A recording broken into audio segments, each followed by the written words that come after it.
Alors deuxième jour au Victoria Falls et dans quelques minutes c'est parti pour un petit tour en hélicoptère juste au-dessus. Donc je vais vous faire vivre ça à travers une petite vidéo. Donc regardez juste ce qui suit.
Salut à tous, alors pour revenir sur le tour en hélicoptère, c'est vraiment très sympa, puis comme vous avez vu, on a vu des éléphants, donc le safari vu d'en haut c'est toujours assez sympathique.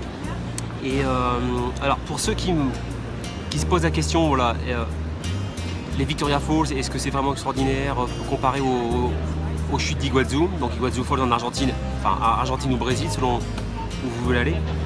Ma propre opinion est que les chutes d'Iguazu sont quand même plus sympas. Alors c'est sûr qu'ici les chutes sont très très larges, mais il y a beaucoup de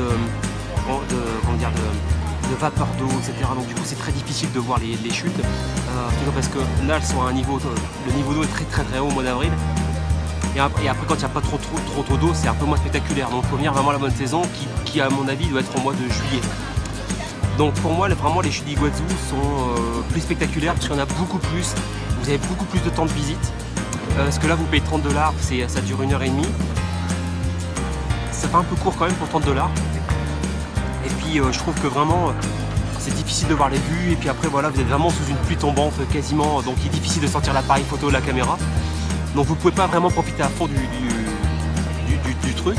Donc oui, pour moi les chutes d'Iguazu sont plus sympas, et plus sympas d'ailleurs du côté argentin.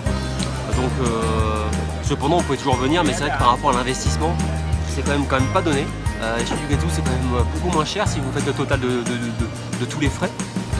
Et après, c'est vrai que moi j'ai passé 2 nuits à Victoria Falls, qui est vraiment toute petite ville, un village d'ailleurs. C'est plutôt sympa. Il y a des bons restos, ça se passe plutôt pas trop mal. Mais moi je vous conseillerais effectivement de faire le trip à la journée. Voilà, le trip à la journée, mais ça va vous coûter cher. Ça va vous coûter environ 150 $. Donc c'est quand même pas donné pour des chutes qui sont spectaculaires certes, mais dont la visite est selon moi moins sympa que les chutes d'Iguazu. Voilà, à vous de voir.